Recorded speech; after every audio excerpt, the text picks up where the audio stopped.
It was upon a bleak November morning, when the pavements of Baker Street shone like jet beneath a persistent drizzle, that a messenger in a sodden livery presented himself at our door and demanded, in accents that trembled between urgency and breeding, an immediate audience with Mr. Sherlock Holmes. I had been engaged upon the simple household rite of coaxing our reluctant fire to life. Holmes, wrapped in his dressing gown and a Turkish slipper that did not match its fellow, sat cross-legged upon the hearth-rug like some ascetic idol, a violin lying mute across his knees. The man's card, smirched by rain and a thumb of ultramarine, announced him as Mr. Edwin Kersey, secretary to Sir Lionel Carstairs of Grosvenor Square. Before I could remark upon the queer discoloration, Holmes had already noticed it. "Prussian blue," he murmured, more to himself than to us. "Ground fine, not the inferior Antwerp. The under-nail trace is more suggestive than the stain on the card. Pray be at ease, Mr. Kersey. You have come post-haste from a room where a canvas has lately been unframed, and not by the regular hand." "How?" began Kersey, stopping, as though a wire had tightened at his throat. "Sir, I am sent to entreat you. There has been a calamity of the first order. Sir Lionel bade me say, no police until you have seen." Holmes's eyes brightened with that cold, dry light which I knew so well. He rose, the slipper forgotten. "I am not the police," said he with a thin smile. "Dr. Watson, your hat. Mr. Kersey, a sip of brandy will restore you. The bottle, if you please, from the sideboard. Now give us your facts as we drive." Within 10 minutes we were jolting through streets that steamed faintly in the rain, the grey facade of the townhouses shedding their rivulets like the faces of mourners. Kersey, fortified by 2 hasty swallows, clutched his gloves as though they were a document of state. "Sir Lionel's collection," he began, "is known to you, perhaps? He purchased at last evening's sale a portrait of peculiar interest, a work by Alistair Vane, the late symbolist, rarely seen since his withdrawal from society." Holmes nodded. "A morbid fellow with a genius for surfaces and souls." The painting, commonly titled The Painted Lady, was delivered at 8. Sir Lionel had assembled a few guests for a private viewing in his picture gallery. Lady Carstairs, the Italian dealer, Mr. Pirelli, Miss Isabel Vale, who knew the artist, Colonel Fenwick, Sir Lionel's chaplain, and myself. At 8:30, the portrait was unveiled. At 8:45, the house butler served a light supper in the adjoining room. We left the gallery, no more than 10 minutes, Mr. Holmes, and when we returned, the frame was upon the wall and the glass uncracked, the lamps still burning, the doors locked from within, and the portrait was gone. "Gone?" I cried. "You mean removed?" "I mean," said Kersey, with a shiver, "that within the gilded frame there hung only the raw linen of a primed canvas, bare and pale as bone. The image had vanished." Holmes folded his arms and leaned back against the squabs, his lids half closed. "An act of wizardry or workmanship, then. Tell me of your locks." The gallery has a single entrance, a heavy oak door with a patent chub. Sir Lionel himself turned the key upon it as we went out. I took the key to the butler, who kept it in his pantry within my sight. The windows are barred and bolted. The skylight, for the room lies at the top of the house, secured with an iron hasp. There is no other way. "Ah?" said Holmes softly. "No other way. Always a bracing phrase at 9 in the morning. The guests—" Kersey's hands worried the gloves into a rope. "They were as shocked as we. Lady Carstairs was taken faint. Mr. Pirelli swore he would stake his life no knife had touched the canvas. Miss Vale grew very quiet and asked for air. The chaplain muttered that it was a judgment on idolatry, though I am sure he meant no offence.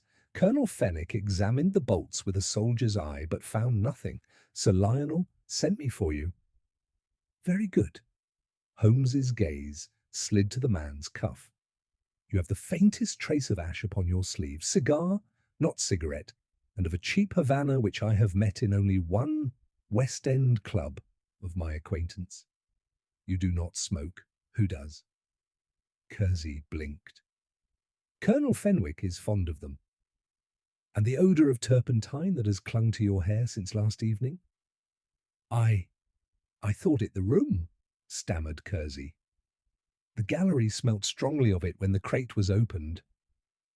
We drew up before Sir Lionel's house, an imposing cube in Grosvenor Square, with a fanlight like a watchful eye. A footman in black took our coats with the gravity of an undertaker. The master of the house descended upon us with the nervous energy of a banker who has misplaced a continent. He was a tall, bony gentleman with a beak of a nose and a habit of pinching the bridge of it as if to keep his temper in order.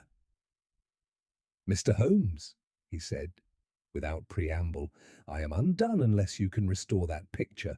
Do so, and your fee is what you please."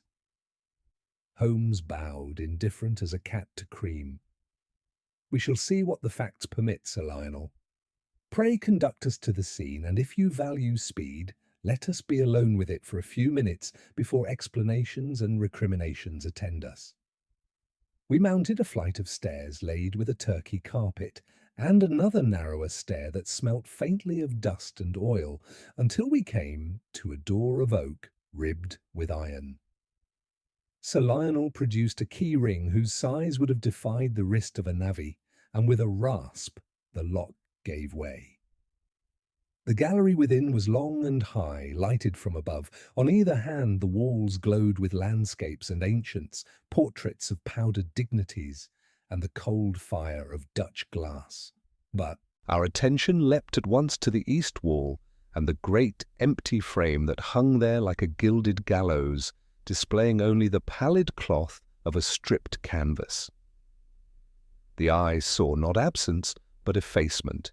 Something modern and affronting in that blank rectangle, as if a face had been wiped clean from the world. "Observe," said Sir Lionel, his voice breaking, "the glass is unbroken, the backboard screws are untouched, yet the thing itself is nihil." Holmes approached with that peculiar noiseless movement of his, part feline and part automaton. He did not touch the frame, at first. He crouched, glanced along the moulding, sniffed, and turned his head slightly, as if listening to a note too high for ordinary ears. I, too, was drawn forward despite myself, and at once noted two details: the faintest bloom of blue upon the lower inner bevel, and a droplet no larger than a tear hardening upon the floorboards beneath, translucent and resinous. Holmes's nostrils dilated. "Copal," he whispered, "and something else." Sir Lionel made an incoherent sound. "If this is one of your jests, Mr. Holmes." "My jests are disagreeable, but they are seldom expensive," returned Holmes, with a dryness that pricked even my sympathy. He swept the room with a slow, hawk-like look, the skylight's iron tongue and hasp, the grate in which a faint heap of grey lay collapsed upon itself, the thin track near the skirting where dust had been lately troubled, a single small print upon the polished floor, a curious oval smeared at the heel, as though a shoe had been wrapped in soft cloth. Lestrade of Scotland Yard would later swear that a crime cannot both exist and escape the methods that apprehend it, but as I watched my companion, I felt the same old shiver that comes when one stands upon the lip of some abyss and knows that the ground is cunning. For the thing defied reason. A work of art had been unveiled to a room full of witnesses, left for mere minutes, in a chamber guarded like a vault, and, when next perceived, had ceased to be, leaving behind a modest scattering of blue, a breath of turpentine, and the cool gaze of a pane of flawless glass. Holmes straightened. "Sir Lionel, you will oblige me by sending for the butler, the housemaid who dusts this room, and Mr. Pirelli, if he has not yet fled. Dr. Watson, if you please, note the grate, The odour and— No, do not touch that drop. I should like it as it is. Mr. Kersey, lock the door behind us. From this moment, let the painted lady receive no more callers than a corpse." "The police, then?" cried Sir Lionel hoarsely. Holmes's mouth twitched at one corner. "In due season. For the present we must allow her silence to speak. She has not vanished. She has merely changed the manner of her presence. That is always the way with ladies, painted or otherwise." Sir Lionel, trembling with agitation, withdrew with his secretary to summon the household staff, leaving Holmes and me alone in the gallery. My companion, as ever, moved with a quiet intensity, his long fingers hovering over the surface of things without quite disturbing them.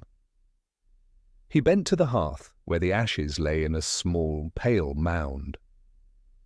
"You see, Watson," he said softly, "the fire has not been kindled for warmth. It has been used. Observe the uniformity of these flakes. Something thin and brittle has been reduced here, though hardly a letter or scrap of paper. The scent lingers still, oil, resin, and a trace of pigment. Whoever acted here required the means of quick destruction." He stirred the ash with the point of his cane, revealing a darkened fleck that glimmered faintly blue in the lamplight. He wrapped it in a paper envelope and tucked it away without another word. Crossing to the frame, Holmes ran his nail lightly along the gilt moulding, and I saw him collect upon his fingertip a faint smear of colour. He examined it with that peculiar bird-like concentration of his, then tapped the inner lining of the canvas board. "A substitution, Watson," he murmured. "The canvas we see here has not been painted upon. It was never the work delivered last evening. Consider what that implies." I confess my mind stumbled upon it. "You mean the original was never hung at all?" I asked. Holmes gave a small shrug, the corners of his mouth curling with both amusement and disdain. "Or that it was hung for moments only to lull the senses of a too eager gathering, a conjuring trick performed under cover of supper." We were interrupted by the arrival of the butler, a thin, precise man with a face as imperturbable as stone.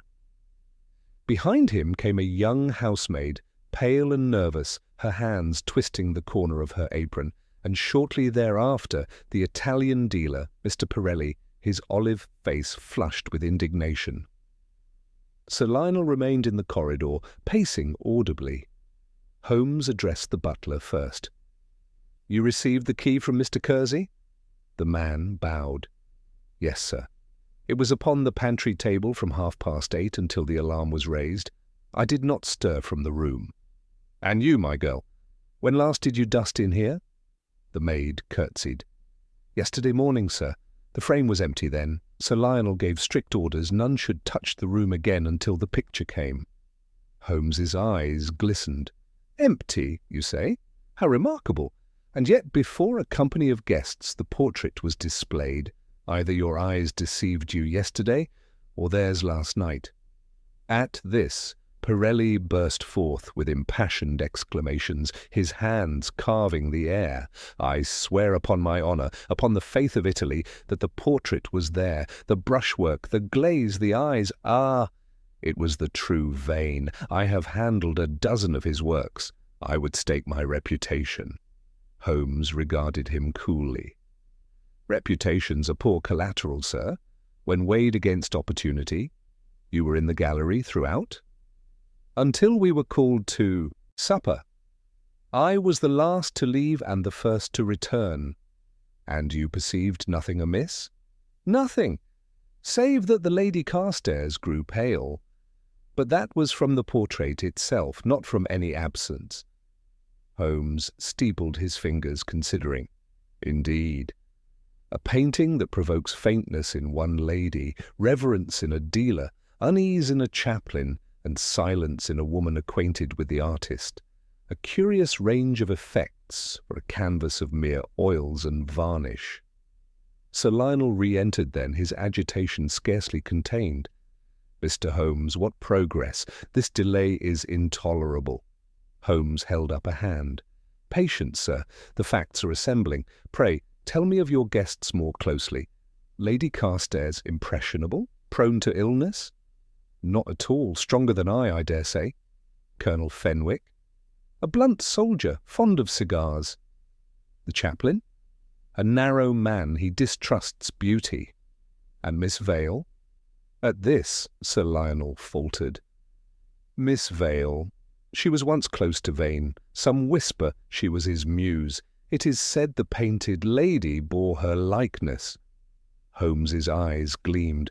"Ah, the likeness of the sitter to the sitter-by. That is a clue that paints itself."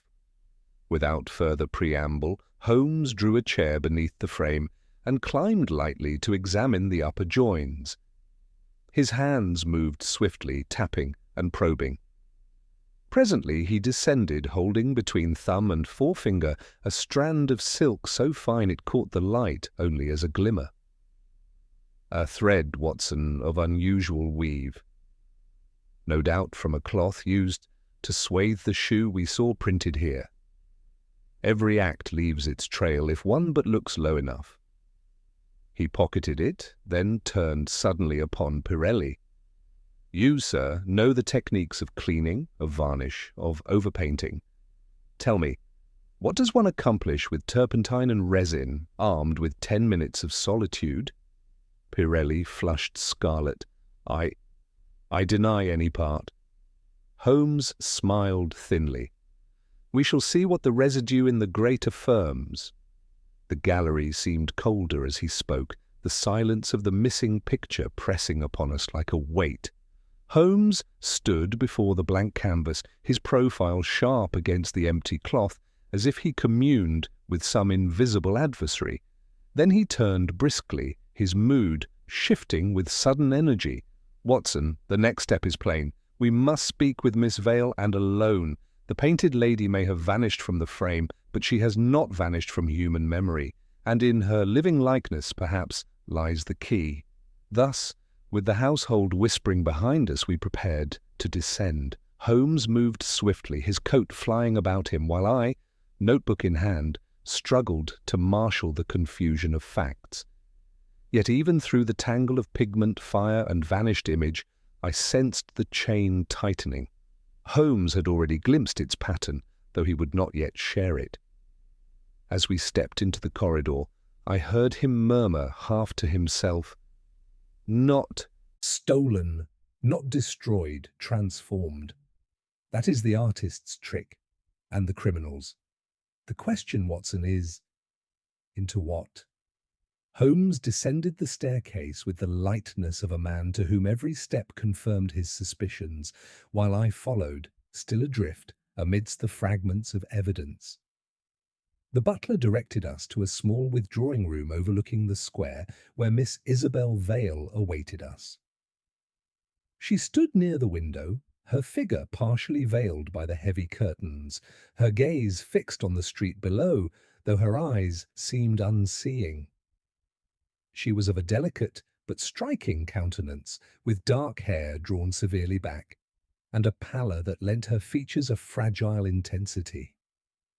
At our entrance she turned, and for a moment there was in her look a curious mingling of defiance and appeal.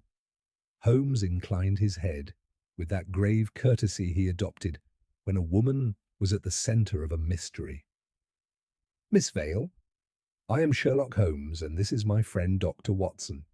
We are here at the urgent request of Sir Lionel. Might we ask you a few questions concerning the events of last evening?" She gave a slight nod, her hands clasping one another so tightly that the knuckles blanched. "If it will help resolve this nightmare, I will answer as I can." Holmes studied her intently, his gaze travelling not only over her face, but down to the faint trace of blue upon her glove and the almost imperceptible scent that clung to her dress, sharper than perfume. Something of oils and varnish. "You knew the artist, Alistair Vane?" Holmes began quietly. Her lips parted, but she did not speak at once. At length she said, "I knew him when he was still in society. He was gifted beyond measure, but tormented. He painted me, yes. The painted lady was my likeness, though to look upon it was to see not myself, but the distortion of his obsession. I begged him never to show it. He promised, yet he sold it regardless, and Sir Lionel acquired it.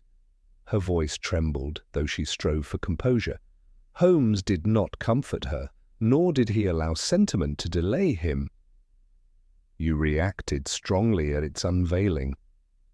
She drew in a breath. Because it should never have been displayed. It was indecent, not in body but in soul. He stripped me bare in another fashion with every brush-stroke. I felt exposed before strangers. She shuddered and pressed a hand to her throat. When we left the gallery, I longed never to see it again. And when we returned to find it gone, yes, I was relieved. Do not mistake me, I did not touch it. I was glad of its disappearance, but it was not my doing. Holmes's eyes narrowed, and for a moment he seemed to weigh her very soul. Then he stepped closer, and in a tone of disarming mildness asked, Miss Vale, did you notice anything unusual in those few minutes between leaving the gallery and returning? She hesitated, her lashes lowering as though she debated withholding some truth. At last she spoke in a whisper. I thought I heard the faintest creak above, as if someone trod the roof. But the skylight was barred, I was told, and so I said nothing. Holmes's face lit with quiet triumph. Just so, he murmured. Every detail, however small, has its place. You have been most helpful, Miss Vale. That will suffice for now. We withdrew, leaving her once more to her vigil at the window. As the door closed behind us, I could not contain my perplexity. Holmes, surely you do not suspect her? She seems a victim herself, the unwilling subject of the painting. He smiled faintly. My dear Watson, I suspect everyone until the facts absolve them. But note this. Her admission confirms the presence of another party. If there were movement above, despite the secured skylight, then either the bar was tampered with or we deal with a trick performed in plain sight. At that moment, Colonel Fenwick appeared at the far end of the corridor, his ruddy face bearing a scowl. A haze of smoke followed him, for he had lit one of his coarse cigars despite the household's disarray. He hailed us gruffly. Holmes, is it? I hope you find this damn picture soon. I've no patience with mystery. If you ask me, it's some trick of that Italian fellow. Dealers are rogues by nature. Holmes regarded him with a lazy eye. And soldiers are men of honour by profession, though not all keep their boots free of ash. Colonel, did you smoke one of your Havanas in the gallery last night? The man blinked. By Jove, no, I saved them for after supper. Why? Holmes waved the matter aside. Merely a thought. You will excuse us. As Fenwick strode off, muttering, Holmes turned to me with sudden urgency. Watson, we must return to the gallery at once. I require a ladder, and I must inspect that skylight myself.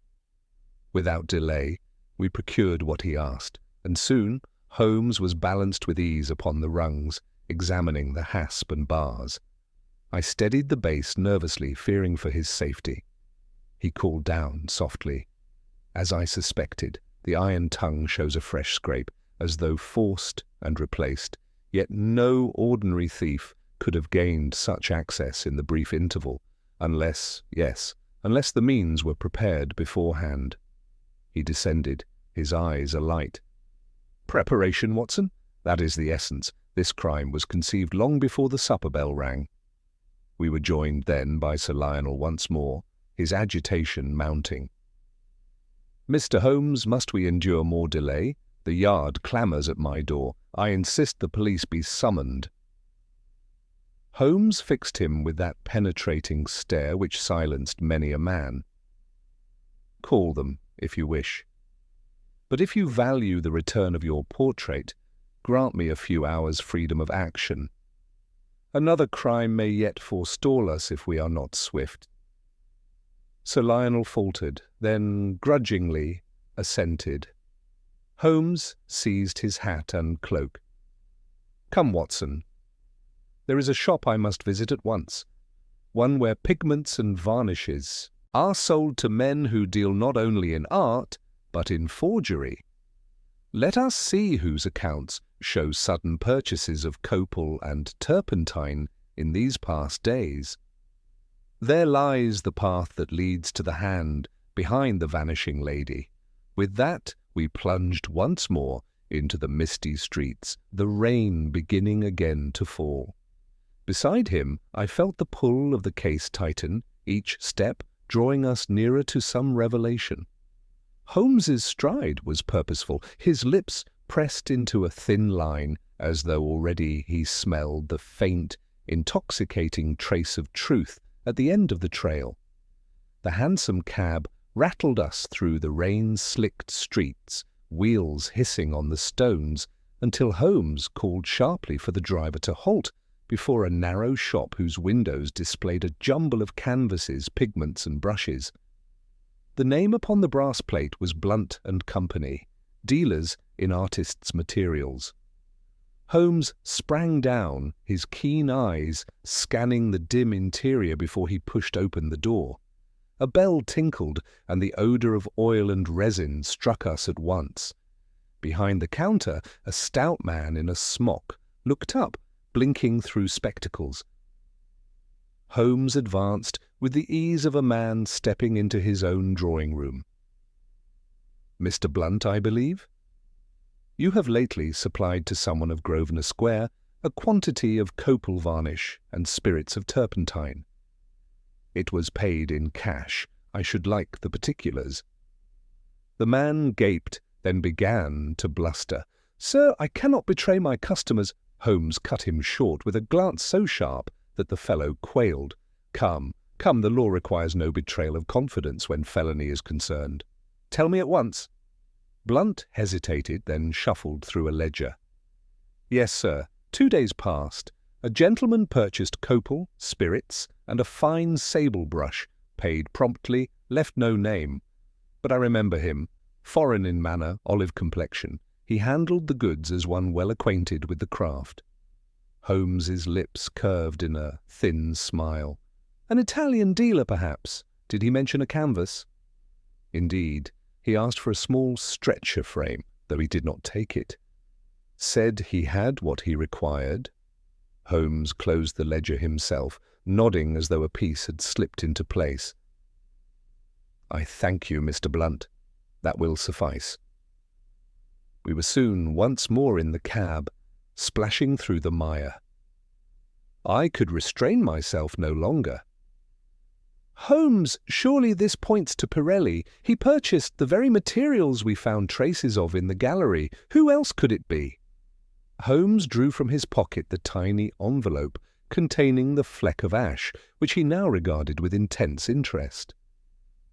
"Do not be so hasty, Watson. The obvious explanation is seldom the correct one. That Pirelli bought varnish and spirits is certain. That they were used in the crime is highly probable, but whether he applied them himself or placed them in another's hand remains to be seen.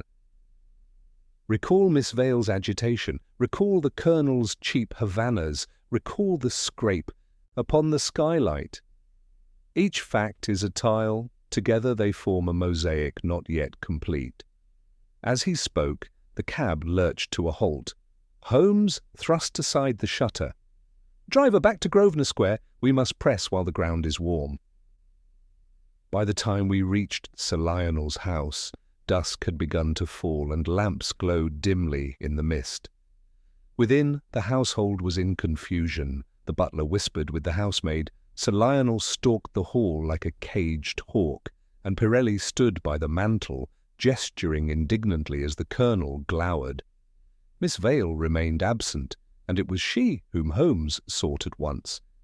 We found her in a small music-room, seated at the pianoforte with her fingers resting motionless upon the keys, though no sound issued. Holmes entered softly.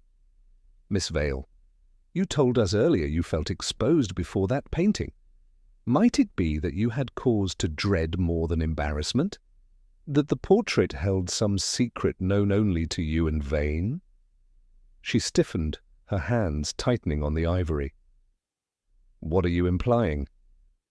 Merely this, Holmes said, his voice as cool as the drizzle outside. That the destruction or removal of the painted lady served not theft but concealment. A truth was depicted upon that canvas, one you or another could not allow to be seen. Her eyes flashed. You wrong me. I did not touch it. Yet, yes, you are right. There was a secret.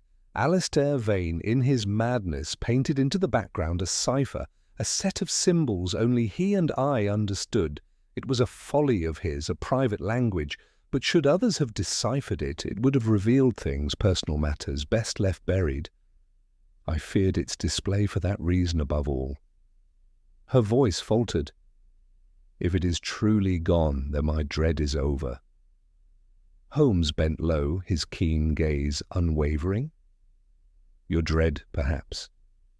But the hand that effaced the portrait was not moved by pity alone. For destruction is rarely so neat. The residue in the grate tells me that not the canvas, but something else was burned. What if the painting was not destroyed but exchanged? What if, in that short interval, a substitute was hung, a blank prepared long before, while the true canvas was spirited away? Miss Vale's lips parted, but no answer came. At last she whispered, "Then God help us, for it is in the hands of one who knows its secret." We left her thus, pale and shaken, and returned to the gallery where the others gathered. Holmes strode to the hearth, stooping to the ashes once more.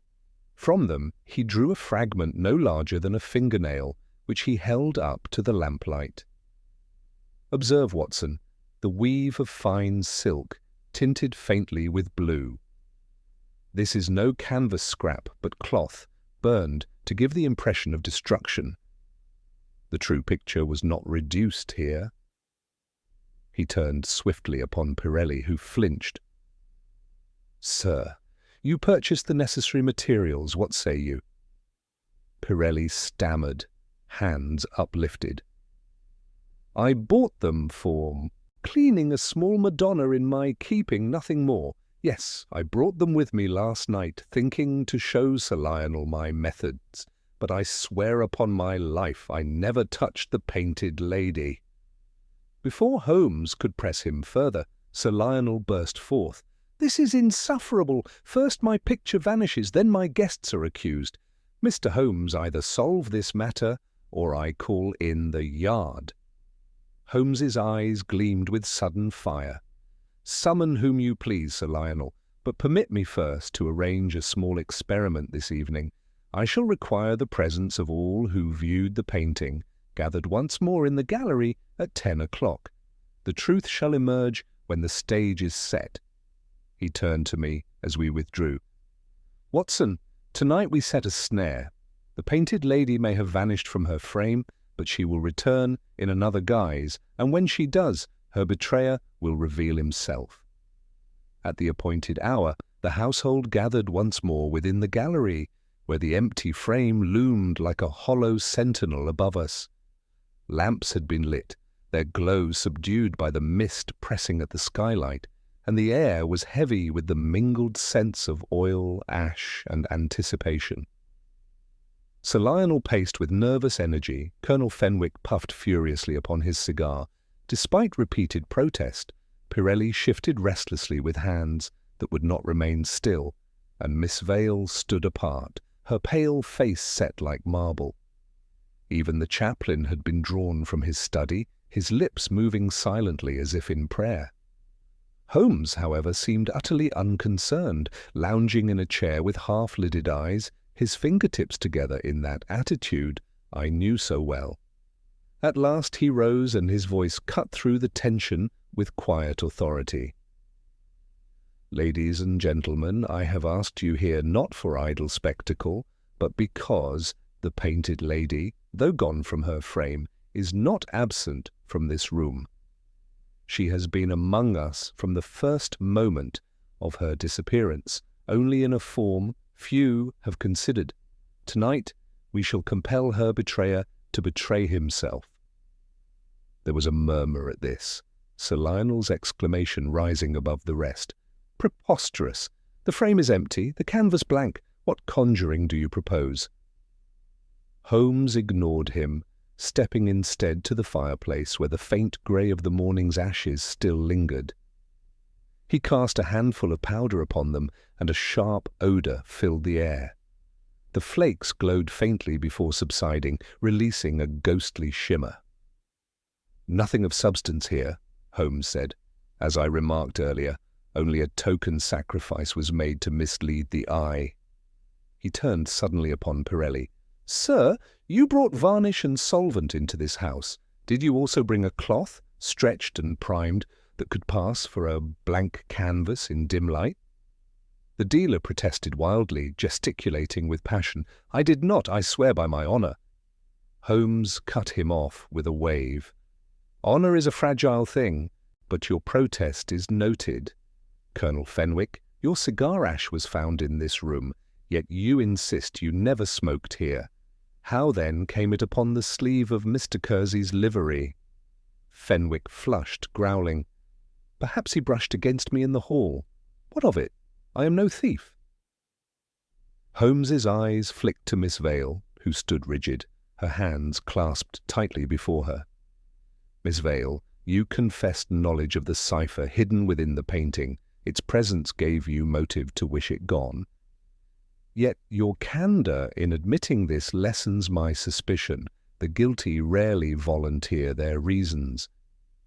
She lowered her gaze, and I thought I saw relief flicker across her face. Sir Lionel could restrain himself no longer. "Enough riddles, Mr. Holmes, if you have knowledge. Speak it plainly. Who has my picture?" Holmes's gaze swept the assembly. Then he spoke in a tone of deliberate calm. "The painted lady was not stolen in the conventional sense. She was exchanged. The act required preparation, a duplicate blank prepared beforehand, the means to distract the company, and knowledge of the gallery's locks. Only one among you combined opportunity with the requisite skill. That person is in this room."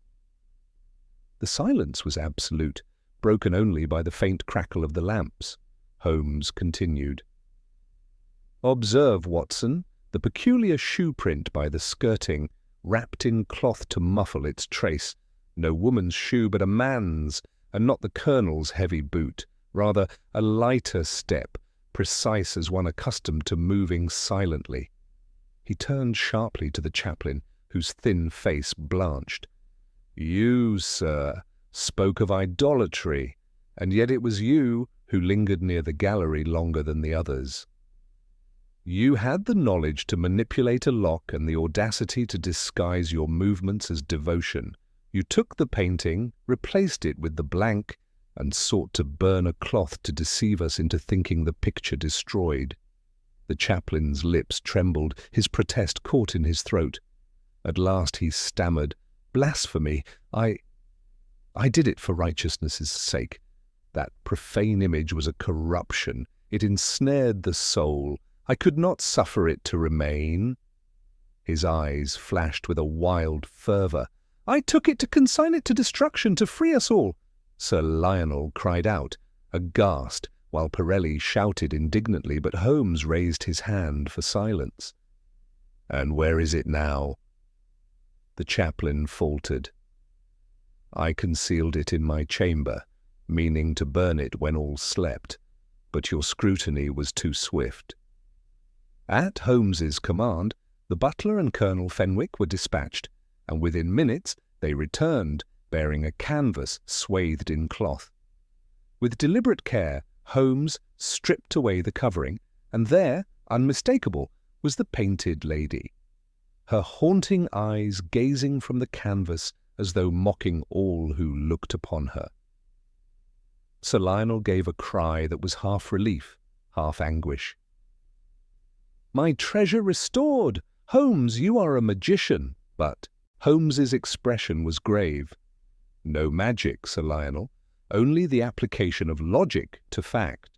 The chaplain, in his misguided zeal, believed he acted for virtue, yet he nearly destroyed not only a work of art, but the reputation of all assembled. His conscience will answer for the rest. The chaplain sank into a chair, his fervour broken, muttering incoherently. Sir Lionel demanded his arrest, but Holmes merely shrugged. The law must decide. For my part, the mystery of the vanished lady is resolved. Yet as we quitted the gallery, Holmes drew me aside. "Watson, there remains a deeper strand. Did you not note Miss Vale's relief? The cipher still lurks within the portrait, and its revelation may prove more dangerous than the theft itself. The painted lady has returned, but her secret is not yet silenced. This game, my dear fellow, is far from over." When at last the assembly dispersed and the gallery lay quiet again, the painted lady restored to her frame, Holmes and I remained behind at his insistence. Sir Lionel, though beside himself with relief, had withdrawn with Pirelli and the Colonel to confer in the drawing-room, leaving us a precious interval of silence. Holmes stood before the portrait, his eyes fixed upon the figure that gazed out with such unsettling intensity. "There she is, Watson," he murmured. "Recovered, yet not redeemed." The chaplain's zeal was but smoke upon the surface. The fire smoulders still within the work itself. I confess I shuddered as I looked upon the image. It was a likeness of Miss Vale, and yet not. The artist had rendered her with luminous fidelity, but in her eyes he had poured some fevered light that seemed to mock the onlooker. The background swirled with odd devices, half floral, half geometric, and though they might have passed for ornament, I could not escape the sense of concealed meaning.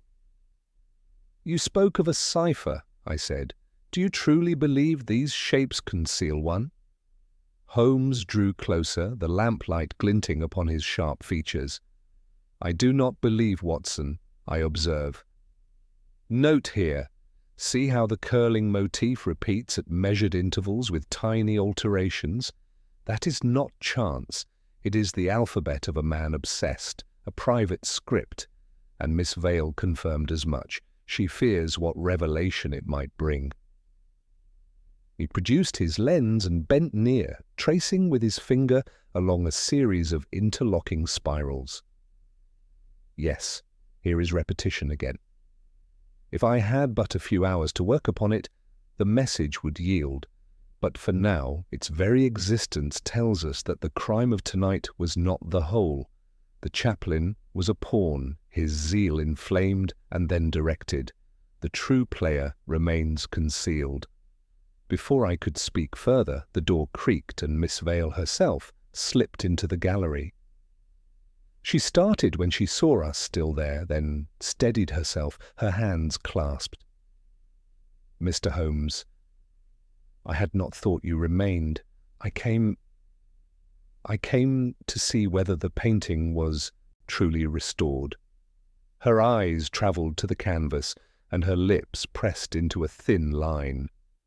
Holmes regarded her with a gentleness rare in him. "It is restored, Miss Vale, but not safe. You must be frank with me. What message lies hidden here?" She trembled visibly. "Alistair was not content to paint mere likenesses. He believed every soul bore a secret pattern, a truth beneath the flesh. He devised symbols to capture it, to bind it. He told me once that the background of this portrait contained the key to all I had ever confided to him, my weaknesses, my shames. He said no one could read it but he or myself. Yet I never mastered his cipher fully. I begged him to destroy it." He laughed. Holmes inclined his head gravely. "Then you understand why it must be guarded. Others will seek it, not from zeal, but from calculation. There are those who would give much to uncover the inner life of a woman once so close to vain, who herself moves within society. Secrets, Miss Vale, are a currency as deadly as gold." She paled, her breath quickening. "Then I am ruined if it is ever read." Holmes straightened suddenly, the light returning to his eyes. "Not ruined, my dear lady, forewarned. And we shall see to it that the cipher serves truth, not malice." At that moment, footsteps approached. Sir Lionel entered, his face flushed from wine and anger. "Holmes, you have restored my property. For that I am grateful, but I must insist this business end here. I will call in the yard at dawn, have the chaplain charged, and let the matter rest." Holmes smiled faintly. "As you please, Sir Lionel. Yet you may find the case does not rest so easily as you wish. The recovery of the canvas is but the overture. The true drama waits upon its hidden content." Sir Lionel dismissed this with a snort and withdrew, but Holmes remained motionless, his gaze locked upon the portrait. At length he said in a low voice, "Watson, the chaplain's act was too clumsy, too sudden. Someone placed the means in his hand, knowing his fervour would drive him to act. Pirelli's purchase of the varnish, Fenwick's ash upon Kersey's sleeve, Miss Vale's fear, all are threads in a tapestry not yet complete. We must follow where they lead." We quitted the house near midnight, the fog clinging to us like damp cloth as we took to Baker Street once more. In our sitting-room, Holmes wasted no time. He set the recovered fragment from the grate upon the table, the silk charred but still faintly blue, and beside it he laid a sheet upon which he had sketched portions of the ciphered background. "See here, Watson," he explained, his hands moving rapidly. "The repetition of this spiral with a dot, and here again with a dash. This is no mere flourish. It is writing of a kind. If we map each variant, we may discern letters. Already I suspect the name of one of those assembled tonight lies hidden in plain sight." I leaned closer, compelled despite myself. Indeed, the patterns did seem to echo with a strange rhythm, as though a hidden voice pressed against the canvas. Holmes's pencil moved swiftly, translating motif into mark, mark into letter. At last he sat back, the corners of his mouth curling in grim satisfaction. "As I thought, the cipher spells a word repeated thrice, Fenwick, the colonel's name emblazoned in the very background of the painted lady." I started in disbelief. Fenwick! But what possible connection could he have had with Vane or with Miss Vale? Holmes's eyes gleamed. "That, Watson, is the next step. But of this I am certain. The colonel's presence at the unveiling was no accident. The painted lady vanished for reasons deeper than art or zealotry. Tomorrow we call upon the colonel and see what shadow he casts beneath his soldier's honour." The following morning broke bleak and raw, with a wind that cut through Baker Street and rattled our windows as though impatient for our departure. Holmes was already astir when I entered the sitting-room, his breakfast untouched, his long form bent over a map of London spread across the table. Upon it he had marked Grosvenor Square, the auction house where the painting had been sold, and several addresses written in his precise hand. He looked up briefly, his eyes alight with that peculiar brightness which meant his mind had seized upon a trail. "Watson, the day promises movement. Colonel Fenwick is no ordinary soldier, as the cipher suggests. His name concealed within the painted lady was no whim of Vane's brush. It is a challenge, perhaps even a warning. We must see what lies beneath his uniform." I could not conceal my doubt. Surely, Holmes, the chaplain's confession has answered the mystery. He admitted to taking the picture. What more remains? Holmes smiled thinly. "You speak as Lestrade would, my dear fellow, satisfied with the surface. But art seldom traffics in surfaces alone. Why should Vane, in his last years of seclusion, inscribe the name of a colonel within his work, a colonel not known for patronage of the arts? Why should Miss Vale tremble at the cipher's existence. No, Watson, there is a deeper web, and Fenwick sits within it. By mid-morning, we were on our way to the Colonel's lodgings, a respectable set of chambers off Pall Mall. Fenwick received us in a room heavy with tobacco smoke, his manner brusque, though his eyes betrayed a flicker of unease at Holmes's unexpected visit. "What brings you here, Holmes? Surely Sir Lionel has his painting again." "Is the business not concluded?" Holmes seated himself without invitation, his keen gaze never leaving the soldier. "The painting is recovered, yes, but I am curious, Colonel, how your name came to be hidden in its background, spelled out in symbols devised by the late Alistair Vane. An odd coincidence, is it not?" Fenwick's ruddy complexion paled, and for a moment his cigar trembled between his fingers. "I've no notion what you mean," he muttered, but his voice lacked conviction. Holmes leaned forward, his tone deceptively mild. "Come now, Colonel, you knew Vane, did you not? Perhaps in another life, before his retreat from society. You served abroad, I believe, in Egypt, and later in India. Was Vane not there as well, sketching ruins, dabbling in the mysticism of the East?" The soldier's jaw tightened. "I encountered him, yes, once or twice. He was a dreamer, unfit for service or discipline." "What of it?" Holmes's eyes glinted. "Enough that he remembered you. Enough that he wove your name into the portrait of a woman you both knew. You see, Colonel, the cipher is not merely decorative, it is accusatory. Vane sought to leave a message hidden in art to outlast his own silence. The question is, what did he mean to accuse you of?" Fenwick rose abruptly, his chair scraping the floor. "This is intolerable. I will not be interrogated in my own quarters. You have no proof, Holmes." Holmes, still seated, replied evenly, "Proof is the child of patience, but already the outlines form. You were in love with Miss Vale once, were you not? And Vane, in painting her, captured not only her likeness, but the shadow of your jealousy. Did you think no one would ever read it? That is why the portrait had to vanish, why a blank canvas was substituted.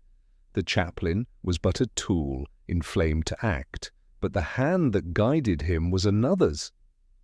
For an instant I feared Fenwick might strike Holmes, so fierce was the look that crossed his face, but he mastered himself with effort, forcing a harsh laugh. "A pretty theory, yet unless you produce this so-called cipher, you can prove nothing." Holmes rose at last, his expression one of cool triumph. "On the contrary, Colonel, I have already begun to read it, and it tells me more than you imagine. I advise you to prepare yourself, for I shall return with the final translation, and then we shall see how well your honour stands." We departed, leaving Fenwick pacing like a caged beast. Once outside, I turned to Holmes in bewilderment. "You accuse the man of jealousy and conspiracy on the strength of symbols half deciphered. Is that not rash?" Holmes's step quickened, his voice low and intent. "Not rash, Watson. Inevitable. The cipher repeats his name with the precision of a man leaving testament. Vane knew his days were numbered. Ill health, despair, call it what you will. He wished to expose the truth. Fenwick's agitation today has confirmed it. Now we must secure the missing piece, what the cipher spells beyond the name. For that, I require the auction house records." We made our way to the establishment where Sir Lionel had purchased the portrait, a grand building smelling of varnish and wealth. Holmes demanded to see the ledger of consignments, and after some resistance, the clerk produced it. Holmes bent over the entries with eagerness. "As I suspected," he whispered. "The painted lady was consigned not by a collector but anonymously through an agent. And here, the handwriting of the receipt. Look closely, Watson. The loops and strokes are military in character, the hand of a man accustomed to reports.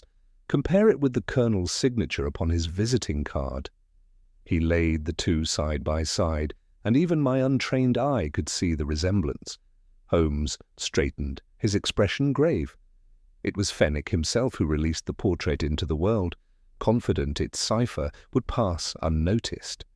But once sold, he realized too late the danger of exposure.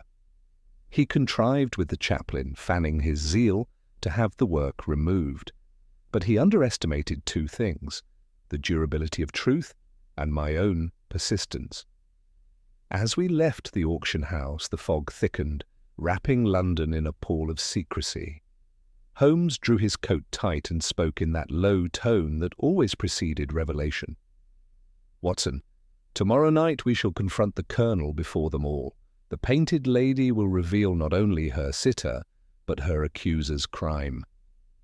Until then, keep your counsel. The play is nearly at its climax." The following evening found us once again within Sir Lionel's house, the atmosphere more strained than ever, for Holmes had insisted upon a second gathering of all those who had witnessed the unveiling of the painted lady. The portrait had been rehung in its rightful place, but it seemed less a recovered treasure than a silent judge presiding over us all. Lamps glowed dimly against the fog beyond the skylight, and the room carried a hush so profound that even the ticking of the great clock seemed to intrude. Sir Lionel, irritable and restless, demanded an explanation for this renewed intrusion into his affairs, but Holmes silenced him with a gesture. "My purpose is plain," he said, his voice calm, yet edged with steel. "The chaplain has confessed to an act of desecration, but he was no more than an instrument. The true hand behind this affair sought not the destruction of art, but the concealment of truth. That truth lies within the cipher painted into this canvas, a cipher which I have now unravelled." A collective stir moved through the company. Miss Vale grew pale, her eyes fixed upon the portrait with dread fascination. Pirelli leaned forward eagerly while Colonel Fenwick remained rigid, his jaw set, the smoke of his cigar wreathing him like a veil. Holmes produced a sheaf of papers upon which strange symbols had been meticulously copied, each translated into letters. "Observe," he continued. "Vane devised a language of spirals and dots, a system as deliberate as any code of war. By mapping the repetitions, the message emerges. It reads, 'Fenwick betrayed Vale. Fenwick took gold.' These are not idle flourishes, gentlemen, but the deliberate testimony of a dying artist." The Colonel sprang to his feet, his face suffused with anger. "Lies! Damn lies! You twist a few scratches of paint into slander against a soldier's honour. I will not stand for it." Holmes's voice cut across his outburst like a whip. "Then sit, Colonel, for you stand upon treacherous ground. The cipher is no invention of mine. Vane's obsession was to bear the truth through art. He painted Miss Vale not merely as a lady, but as a symbol, and he embedded within that portrait the record of a betrayal known to him alone. You, Colonel, were the betrayer." Miss Vale uttered a faint cry, pressing a hand to her lips.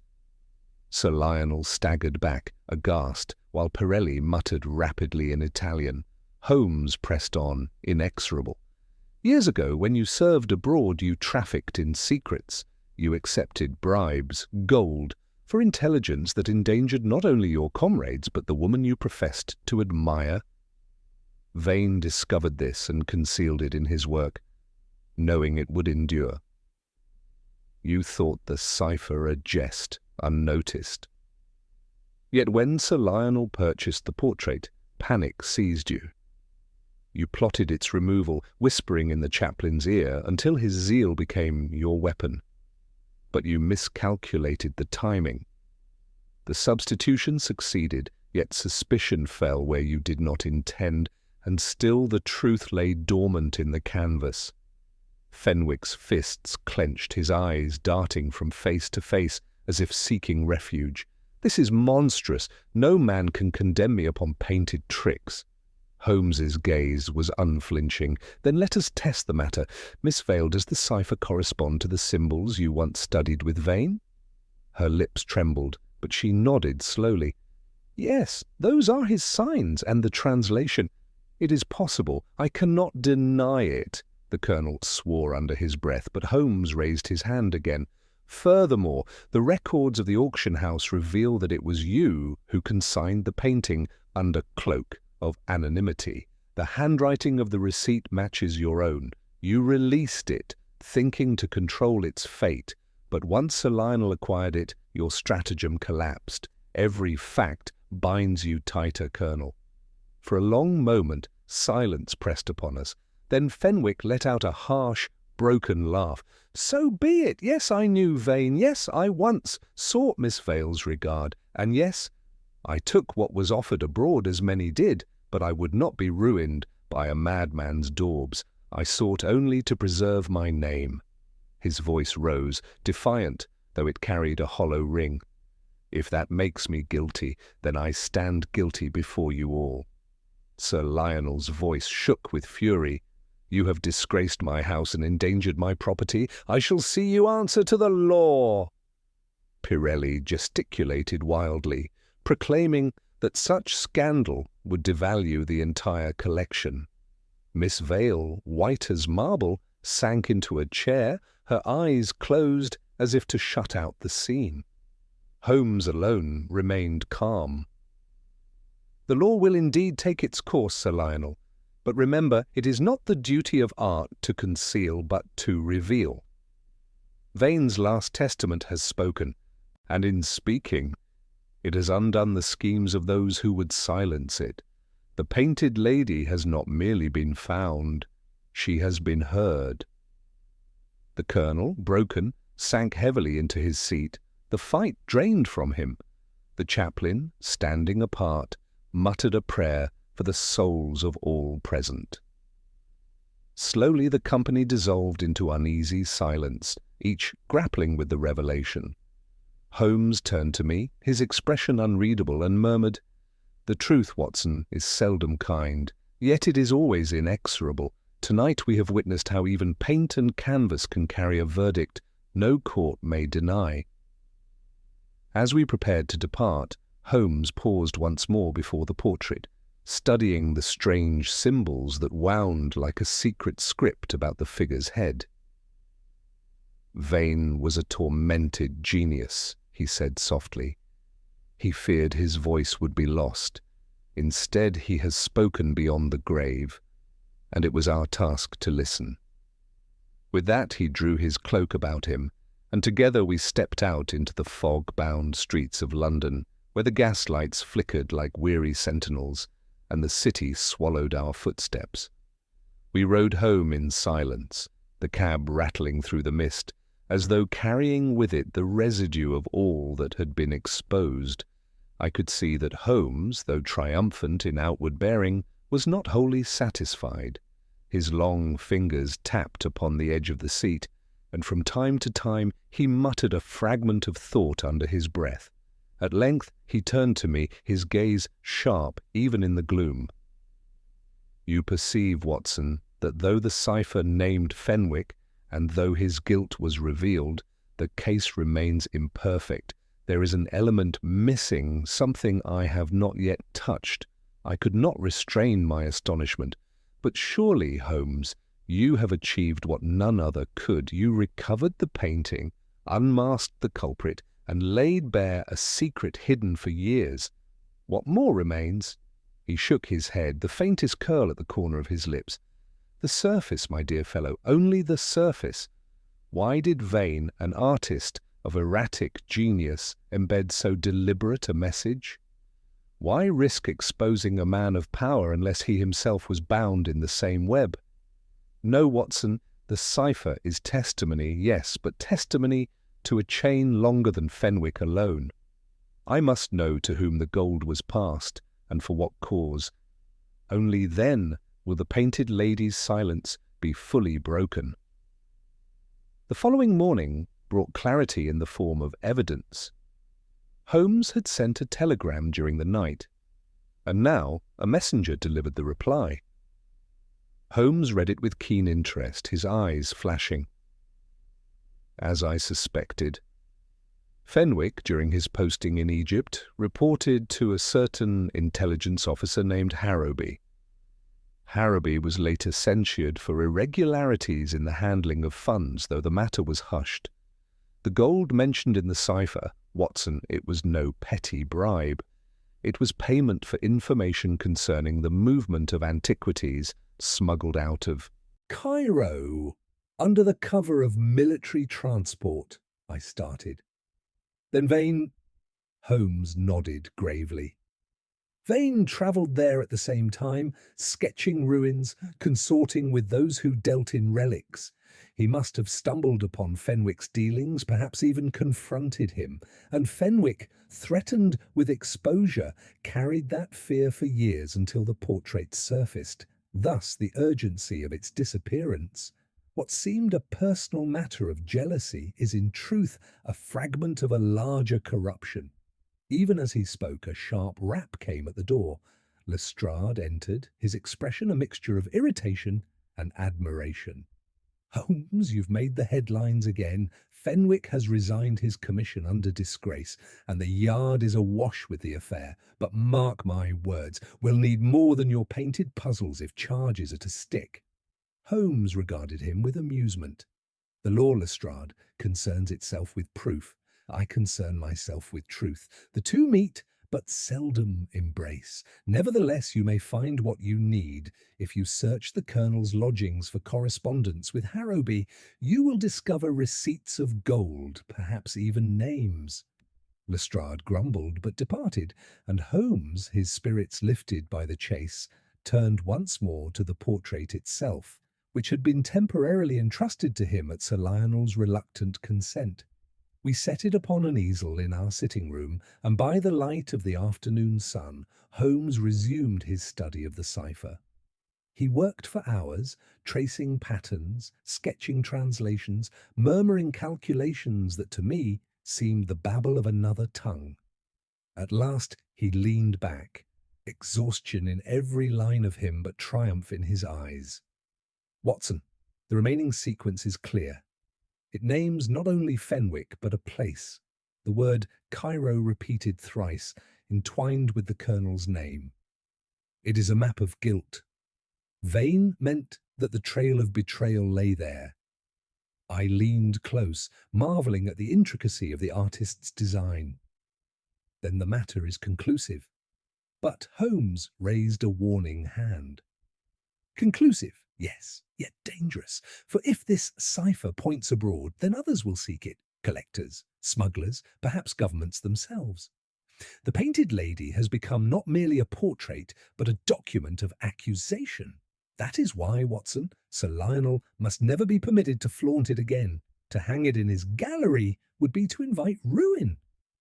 We had scarcely finished our discussion when a commotion arose below. The landlady's voice, raised in alarm, was followed by hurried footsteps upon the stair. A moment later, the door burst open and a ragged boy stumbled in, clutching his side. He gasped out a name, Kersey, Sir Lionel's secretary, before collapsing in a heap. Holmes knelt swiftly, reviving him with brandy. The boy's message came in halting words. "Sir, Mr. Holmes, they've struck at Kersey in the square. A blow from behind. And the canvas, gone again." Leapt to my feet in shock. Holmes alone remained composed, though the gleam in his eye sharpened to a knife's edge. So the wheel turns once more. The painted lady has been stolen anew, and this time not by a zealot or a fearful colonel. No, Watson. This is the hand of those who knew what her cipher contained. We face an adversary unseen, and the game has entered its deadliest stage. The boy was carried below to recover, and Holmes seized his hat and cane. "Come, Watson, London's fog is deep, but our quarry leaves a trail nonetheless. Let us see if we can recover the lady a second time before she vanishes into darkness forever." And with that, we plunged into the night once more, the weight of a greater mystery pressing upon us, and the knowledge that the painted lady's secret was not yet fully spent. We emerged into the bitter night, the fog curling like smoke around the lamps, muffling every sound but the quick clatter of our steps. Holmes strode ahead with the energy of a hound that has scented blood, his eyes darting from pavement to wall, scanning every glimmer of movement. "A second theft, Watson," he said grimly, "proves that the cipher's revelations have reached ears far beyond Fenwick. He was but a single strand in the tapestry. Now the whole fabric begins to unravel." We reached Grosvenor Square within minutes, where a small crowd had already gathered near Sir Lionel's house. At the centre, Kersey lay propped upon a bench, his face pale but conscious, a constable bending over him. At sight of Holmes, he struggled upright. "Mr. Holmes," it was sudden. A hand struck me from behind. I had just locked the gallery at Sir Lionel's order, carrying the key to the butler. When I awoke, the frame was empty, the canvas gone. Holmes bent close, his questions sharp and precise. "Did you glimpse aught of the attacker? A shadow? A sound?" Kersey shook his head weakly. "Only the smell, strong like resin, and the scrape of boots running toward the alley." Holmes nodded, satisfied. "That will suffice. You have done your duty, sir. Rest now." He turned to the constable. "See that he is taken within and attended. As for the rest, Watson, follow me." Without hesitation, he led me down a narrow side street, the fog thickening until the lamps were blurred halos. At a junction he crouched suddenly, pointing to the damp cobbles where faint smears caught the lamplight. "Resin again," he murmured, touching the sticky trace with his fingertip. "Dropped from the frame in haste. They moved this way." We pressed on, the trail winding through alleys until it ended before the back door of a warehouse whose signboard proclaimed it the property of Pirelli & Co., dealers in continental art. I gasped. "Holmes! Surely not Pirelli himself." Holmes's expression remained unreadable. "Suspicion, Watson, is not conviction, but opportunity cries out here. Come, we shall see." The door yielded readily to his deft touch, and within we found ourselves in a dim cavern of a room, stacked high with crates, the air heavy with varnish and dust. A single lantern burned upon a trestle table, beside which stood Pirelli himself, his face wild, his hands upon the very canvas we sought. At sight of us he recoiled, uttering an oath in Italian. "You do not understand," he cried. "I did not steal, I sought to save." Holmes advanced, his voice like ice. "Save, sir? You were caught with the goods in hand, your warehouse the very lair to which they fled. Explain yourself swiftly, or the Yard shall hear of this before the hour strikes."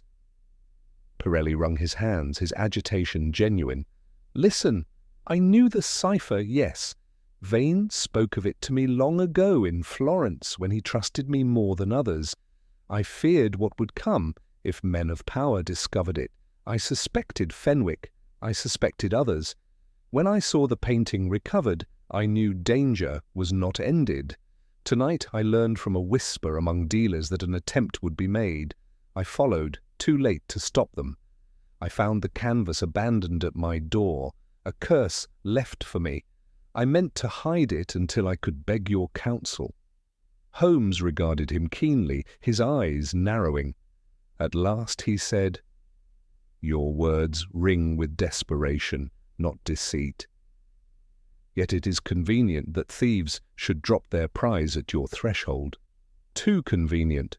Who whispered to you of the attempt?" Pirelli hesitated. "A man.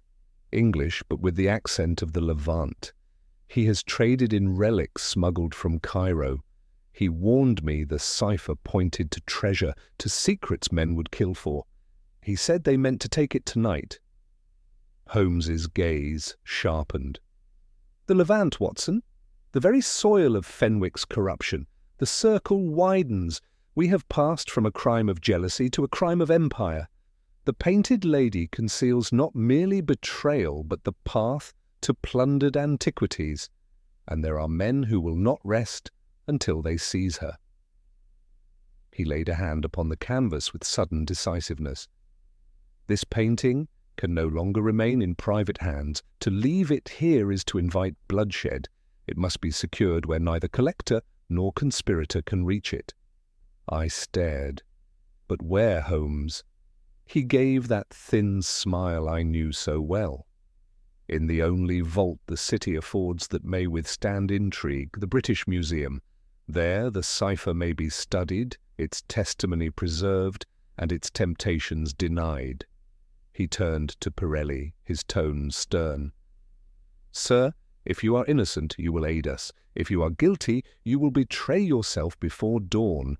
Either way, the fate of this canvas is sealed." We bore the painting away beneath Holmes's cloak, the fog closing about us as though to swallow us whole. Yet Holmes's stride was swift, his purpose unshakable. "The adversary, Watson, now knows we are upon his scent. He has struck once, he will strike again. But we hold the key, the painted lady herself. Tonight she has passed from thief to dealer to detective, yet her silence remains. Tomorrow, perhaps, she will speak her final word." And so we pressed on through the midnight streets, the weight of canvas heavy between us, while behind us the city whispered with unseen footsteps, and the painted lady's eyes seemed, even beneath the wrappings, to gaze mockingly at all who dared to claim her.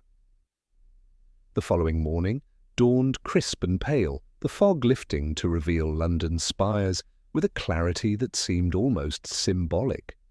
Holmes and I stood within the reading room of the British Museum, where the great dome arched above like the vault of reason itself. Before us, upon a secured easel guarded by 2 watchful attendants, rested the painted lady.